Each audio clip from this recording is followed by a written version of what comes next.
The Culture and Leadership Programme Phase 1 tools look at your organisation through 5 cultural elements at all levels.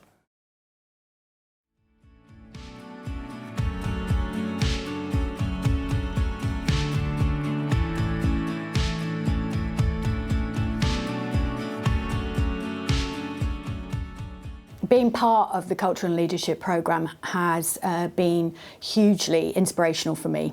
I'm very passionate about the work. And I'd just say to people, enjoy the experience.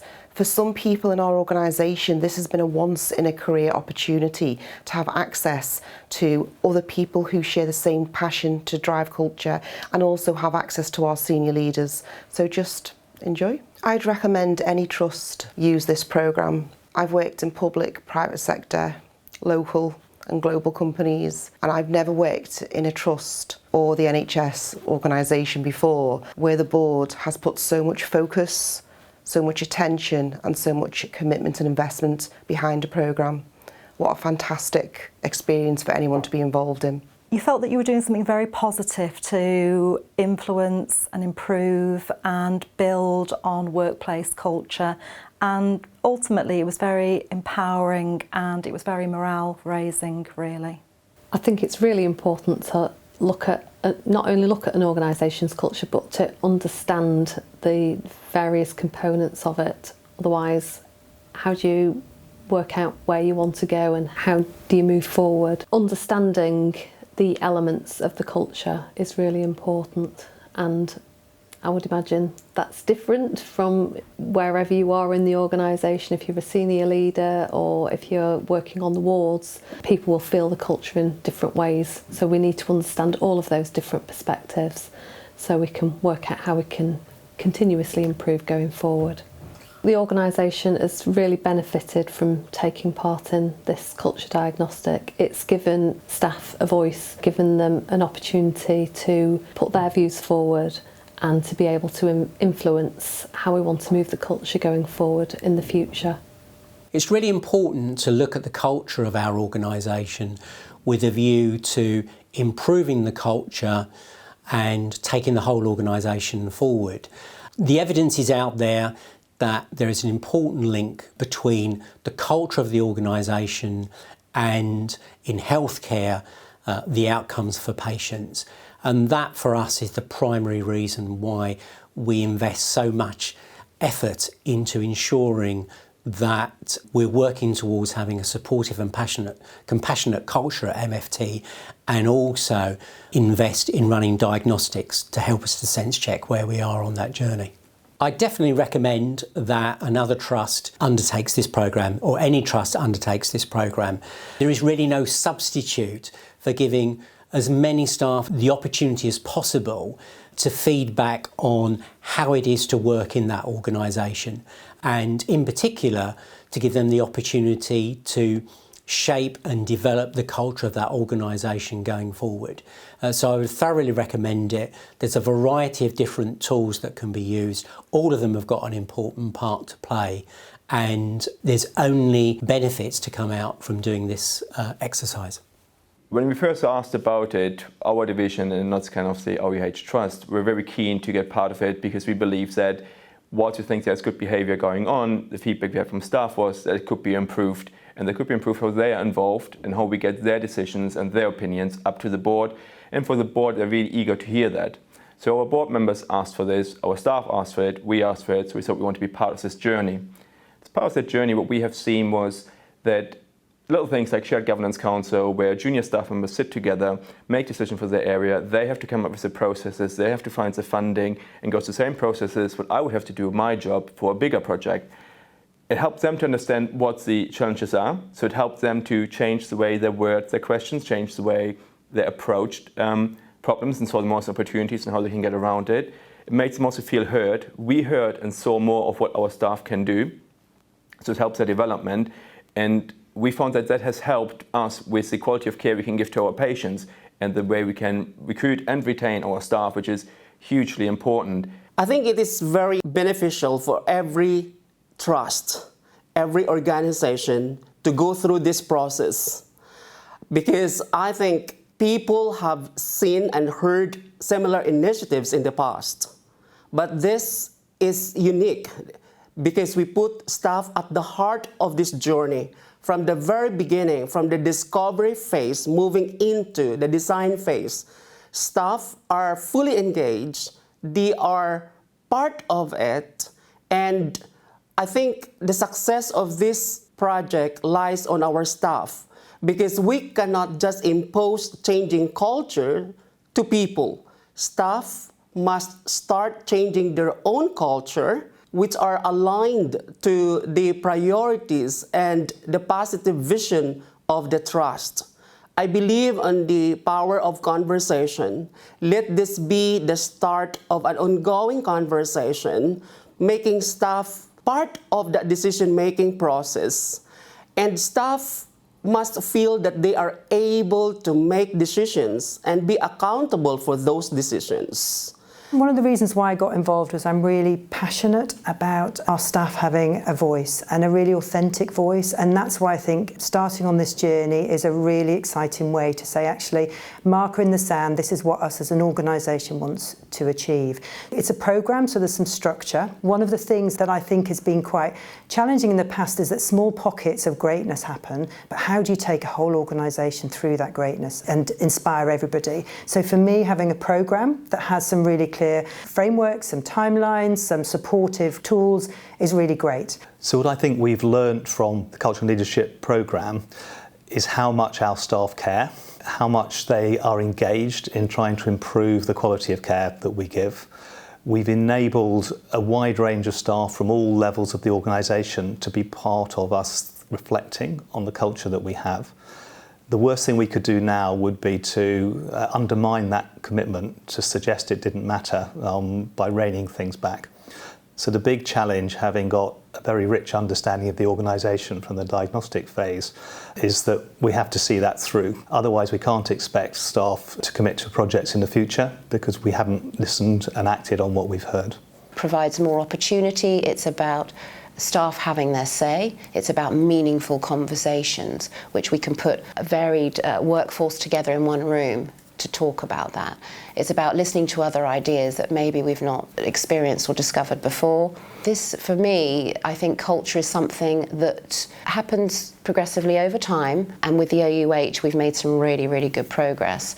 And I think if we continue on this track, it's made for a better workplace. Certainly you can see that with the staff retention. A lot more positive outcomes, certainly from staff survey and other diagnostic tools that we're using to understand that more.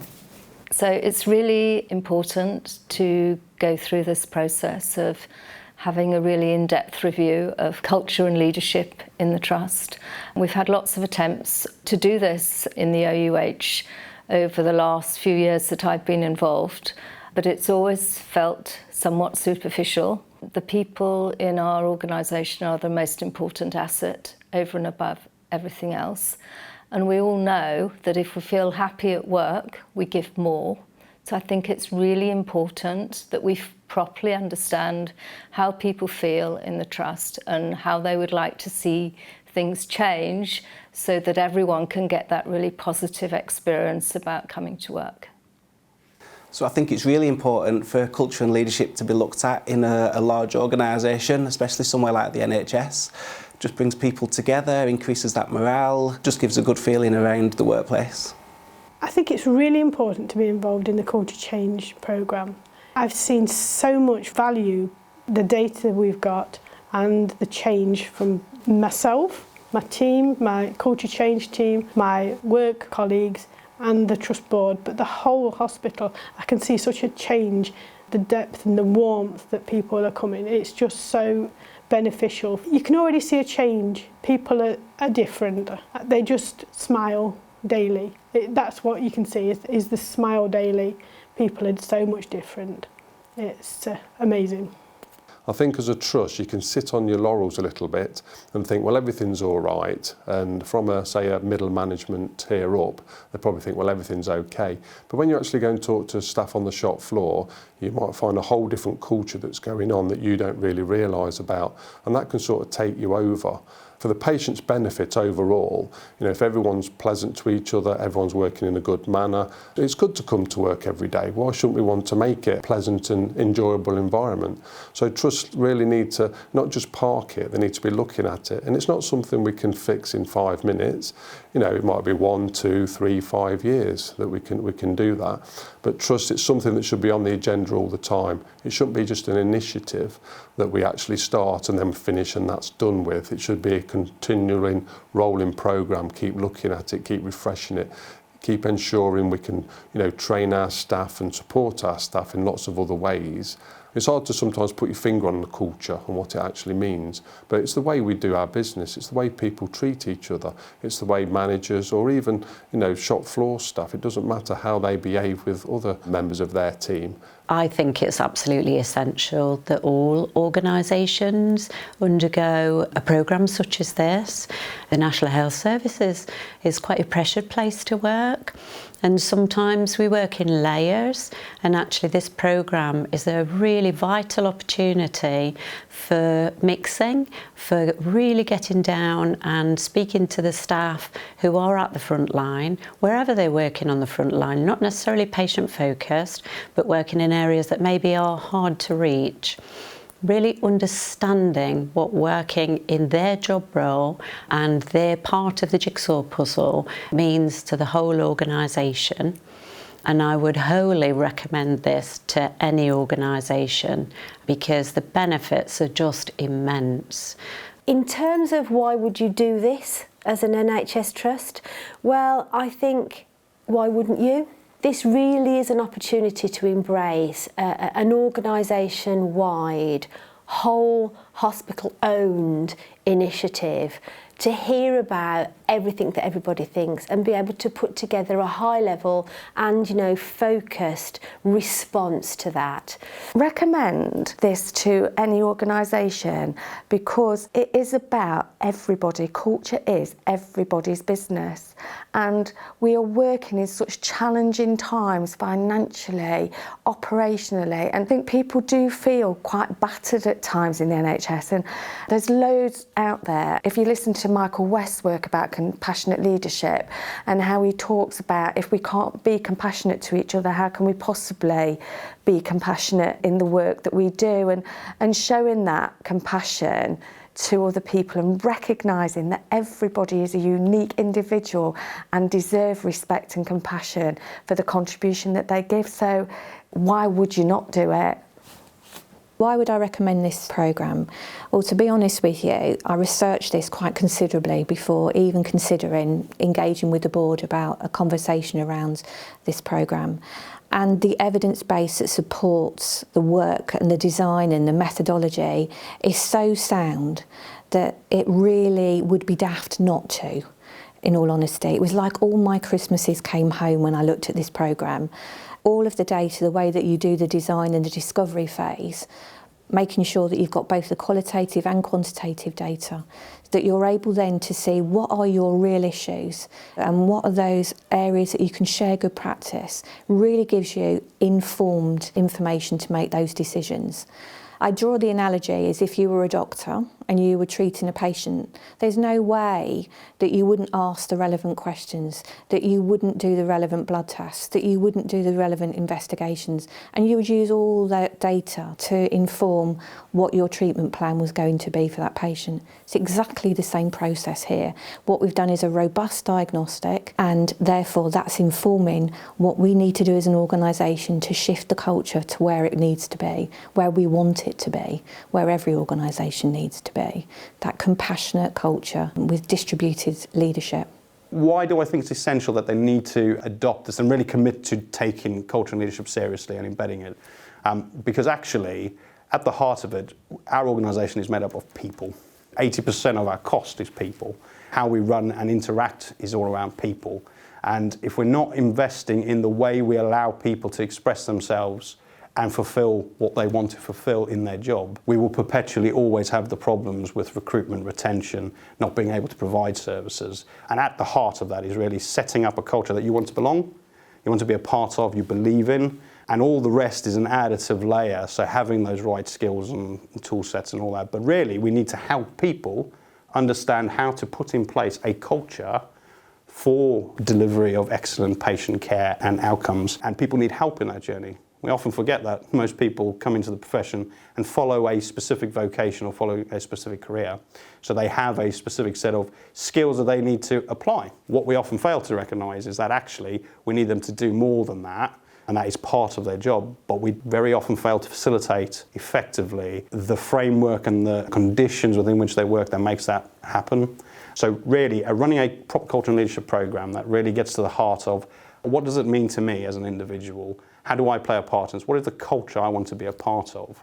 That's pretty much how we select our extracurricular activities, right? You don't go and play football or cricket or do darts or whatever else you choose to do and find that you don't fit with the team or you don't fit with the club that you're going to join. Why is that any different to your work environment? We need to get better at creating, through co-design, which is I think what we've done really well in a number of places, is really co-designing what that culture needs to look like. And therefore we now need to back it, invest in it and support the rollout so that people really get a chance to live in a culture they want to be a part of. That then really will drive other things like our recruitment and retention rates and making things work for us. That would be my passion plea. Let's please commit to culture and leadership because we underestimate the value of its importance in getting people to where we need to be. For me, the Culture and Leadership programme brings it back to the people of the organisation, brought us together to really focus on who we want to be and what we want to represent. We're all here for the same reason, we're all here for our patients, and this is about us being united and being the very best we can be for our patients. We know that a strong, united, happy workforce, it brings about better outcomes for patients, better experiences, and that's what we're here for. For me, being part of the culture and leadership team, it's already seen a difference about how people feel that they can speak up. People are starting to feel valued. The organisation realised that the culture needs to change for us to move forward, to improve quality and care, not only to look after our staff, but also patients are the priority. I'm quite excited to see the next part of our journey, and I would honestly recommend this to other organisations because just see it and feel it and breathe it when you're walking around the hospital. I think once people understood that that was actually happening and actually saw the faces of the people on the brief day when we all first came together as a team, I think that was a great starting point because it made staff realise that things were going to happen and they were going to happen from the top. I've actually experienced people saying they've spoken to me since, board people have shown an interest, and we really feel that it's great what's going on and we can't wait to see things happen.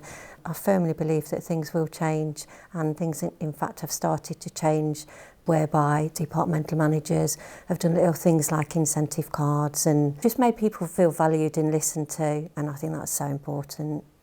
I feel that the culture leadership team, from the start of this journey really, has given us a foundation where we can start from, but we've got to also build on that. And I think that that's what we need to remember is we've already got some great work already going on, but we just need to obviously build a better foundation for it, don't we? I would recommend other organisations to undertake this culture leadership programme. The reason for that would be because I think it underpins what we do every day. Culture is the biggest part of our values, behaviours, and the embedding of what we do every day for ourselves, our colleagues and for our patients. Sustainability is to listen, to understand and to act. Yeah. For me, that sums it up. Since I've been part of this culture and leadership idea, as a patient, one of the things which I've always wanted to be part of, a platform to give my views and my journey through the various parts of the health issues, and also allowing the other side, as I call it, for them to understand not only me, but other patients, that we are all anxious.